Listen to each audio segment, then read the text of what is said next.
and wrote your book in, I'm sorry, it's Moving from Profit to Purpose in 2015. Mission Driven, Moving from Profit to Purpose. It helps if I read the book title in order. So what made you decide to want to write a book and particularly focus on that subject? Oh, you're asking all the perfect questions. So I got a phone call one day from an editor from Kaplan Publishing, and she said, "Hi." You know where this is going, right? I do, yes. She said, "We have this series about changing your career. One is about going into nursing, one is about going into teaching, and one is about going to nonprofits. Would you like to write the one about going into nonprofits?" And I said, well, I'll give you the cleaner version. I said, "Screw you. Who are you? What friend put you up to this?" I thought it was a crank call. Yeah. Turns out, Merry Christmas, here's your book deal. So this is like the best story. I've interviewed dozens of authors. This is the best book story I have heard yet. Okay, but somebody actually called you up to do that. Okay, but this is the lesson that I learned. You know how she found me? No, how did she find you? She says, "So we're doing this series, and I've just been researching people who could be authors, and I saw a blog post you wrote about going from for-profit to nonprofit work, and I thought you would make a great author." Huh. And I said, "Really? That's interesting. Which blog post was that?" Because I thought I didn't write anything really big and super amazing. And it turns out it was this 3-paragraph thing that I wrote in like 10 minutes, and I posted on my own website, and she found it. Wow. So here's the lesson. We can all be Fox News self-referential experts, right? I am an expert because I'm telling you I'm an expert. Yeah. See, don't you believe I'm an expert now? I do believe you're an expert. You wrote a book about it too, so clearly you have to be an expert. Right. So this is the lesson that is to be learned by everyone. If you just tell people. So here's the good news. The good news is that at that point I had spent over 10 years doing this work. So I was actually an expert. Thank goodness, because the editor wasn't. They didn't have subject matter experts. They were just editing my grammar basically and making sure I was working in the guidebook format. Right. And so it all worked out because I happened to know what I was doing. But I think that the lesson to be learned is that if you have something in which you actually do feel like you have expertise, where you really do have a good mastery of it, stop waiting around for other people to give you permission. Right? We have the internet. We can go out there and we can say, this is something that I do well and it is of value. And so I'm going to charge money for it. And that's okay. Because when you tell people that you do something that is of value, you're going to charge money for it. It turns out that a lot of people decide it's worth paying for. Mm-hmm. Oh, definitely. But we have to do it ourselves. We can't wait for someone else to give us permission. Right. So with someone giving you permission to write a book, what did you? I know I just swing that one back around. It's a ridiculous story. Yeah, it is. The next book is even more ridiculous, so we'll get to that. Excellent. Excellent. So what were some key takeaways you were illustrating in your first book? Well, the first book was really about how to go from working in the corporate sector to the nonprofit sector. And some of the key points were things like you can actually do well and do good at the same time. Right? It's going into nonprofit work is not necessarily having a life of poverty. There are plenty of actual jobs and actual career paths in the nonprofit sector. Mm-hmm. So that was the first. The second is that there are actually a lot of transferable skills. So most people who are looking to go from corporate to nonprofit work do have skills that are useful. And then the third is that it doesn't have to wait till later in life. There are people who go back and forth from corporate to nonprofit work all the time because they're actually able to leapfrog some of their competition in the corporate space because you can, in the nonprofit space, there are just fewer people in every organization. There's more work per capita. So instead of being, the head of a division, you can be the head of an entire department. Mm-hmm. And maybe instead of being, the head of IT, you're the head of operations, which includes IT and human resources and finances and operations. So it's just a great way to be able to take on more responsibility at a younger age and then go back and forth from sector to sector. Mm-hmm. Excellent. So let's segue into your most recent book that has just come out, Limitless: How to Ignore Everybody, Carve Your Own Path, and Live Your Best Life. What made you want to write this book? So when I ran my executive search firm. So I was at the big firm, and then I had this moment of rage where I was just like, oh, I could do this better and smarter and faster and with more profitability and more authenticity and more integrity than these, traditional old guys in this traditional old office. And I had my Jerry Maguire moment. I went into my boss's office and I was like, here's a better way to do it. And he said, no, thank you. And I could have chosen to stay, but once I realized that I wasn't part of the solution, I began to feel like I was part of the problem. So I left and I founded my own firm. And I ran that firm very differently. I ran it for 15 years, but 10 years into it, I went, I haven't really learned anything new in a while. And I really like growing things. And we're really at the point now where this needs to just be maintained. And it's growing in different ways, but it's not growing in the way that I was growing it in this like iconoclastic, we're going to do things totally differently way. And I turned to my business partner one day and I said, I don't actually like executive search. You actually love executive search. And for the business to grow to the next level of where it needs to be, it needs somebody who is so super geeked out about the work that we're doing that you can grow it and change it in that way. And so she said, okay. And so we spent 5 years, sold her the firm, her and another woman who helped build it.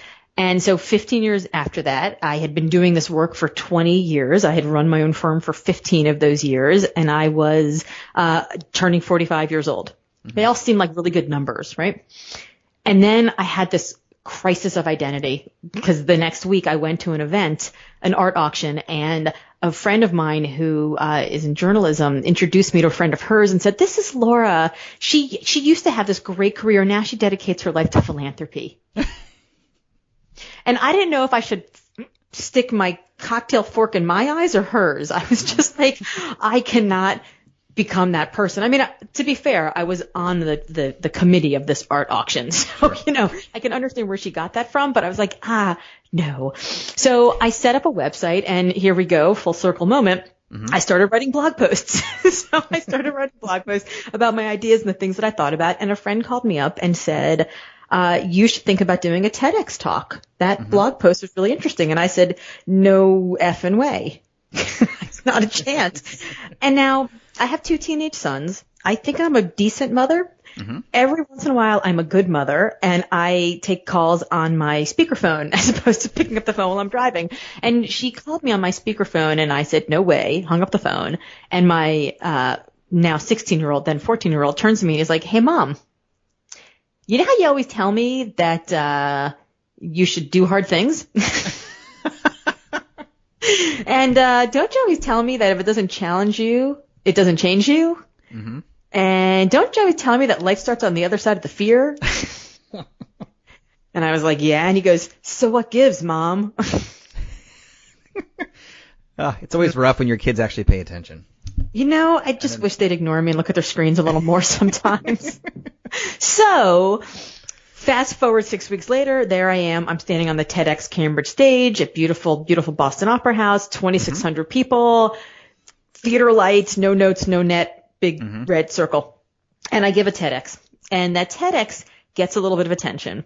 And that little bit of attention turns into offers for me to go speak places for money. And I said, that's a job? People get paid money to go speak? And so then I was like, well, if I'm going to actually get paid to do this, I should become a professional. So I get some training and I learn how to become not just a speaker, but, a performer. You get on stage and, owning the stage and really sort of carrying an audience through 45 minutes of a keynote talk. And then I began to feel really, I talked a lot about confidence and finding your voice of leadership. And, ironically, I wasn't feeling very confident because I didn't have a book. I didn't have, PhD in neuropsychology. Like I didn't have a body of work. And even though I had 20 years of studying and recruiting and stewarding leaders through massive moments of career change, I felt like I needed a book. So I called a publisher that I know and I said, hey, I'd love to write this book about confidence. And he said, great. We'd love for you to do that. But before you do that, we'd like you to write this guidebook series. And if you could, and you wrote this other book about corporate to nonprofit work, would you just take those 80,000 words and make them into like 20,000 words, coffee with an expert type feel, and we'll put it as part of our guidebook series? And I went, well, okay, if that's the way to get the other book, I'll do it. Yeah. So I start writing that book, and unlike the other things I've written, which sort of came from me, like visceral, things I had to write, this was like chapter 1, problem, solution. Chapter 2, problem, solution. Chapter 3, problem, solution. On and on, 10 chapters, boom. And I couldn't do it. I'm a pretty fast and natural, mostly final draft writer. It takes me a long time to think, but it takes me a short time to write.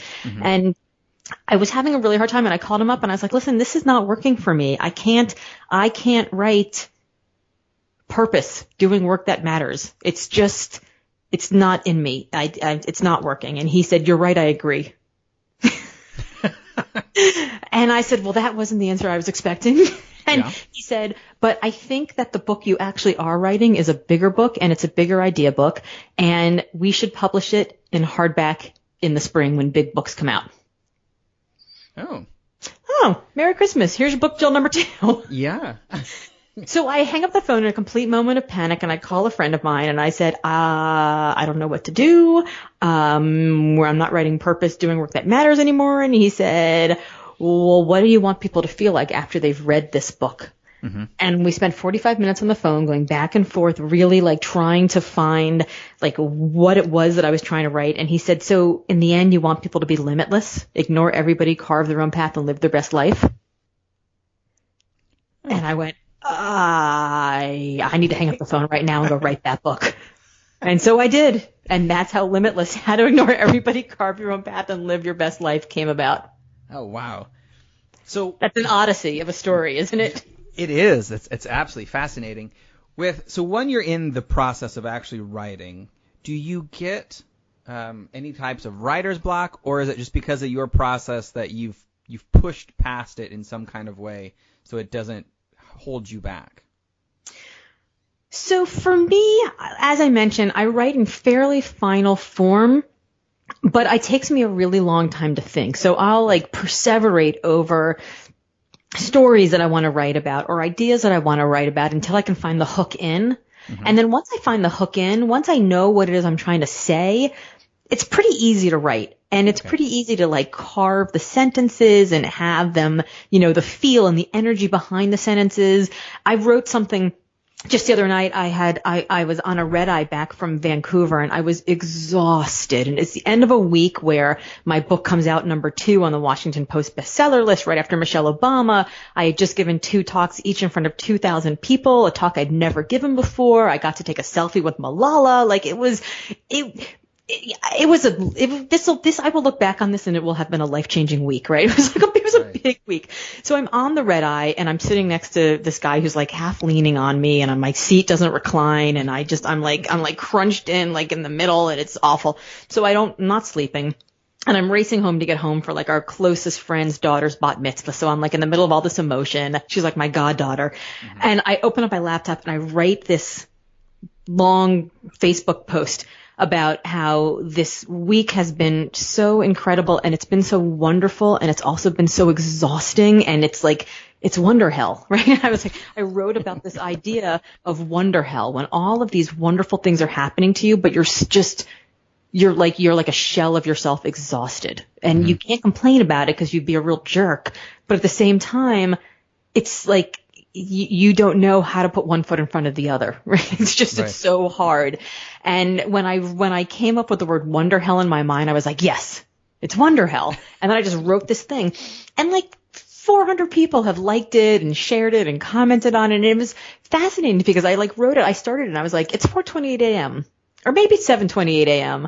or maybe it's 1:28 a.m. I don't really know. Somewhere in the blur between yesterday when I got on this plane and tomorrow when I get off this plane, there is time and space, but I don't know what it is. And I described that time and space as wonder hell. And it was once I figured that out, it was like, oh, and it just like poured out of me in like 10 minutes. And I hadn't slept in 30 hours at this point. So I think that for me, writer's block comes from when you don't know the way in to the story. Mm-hmm. That for me is where I would get writer's block. And that I just have to spend time thinking about it and living it in my brain. And not, like there are people who say the best way to write is to sit down and write every single day. Mm-hmm. That doesn't work.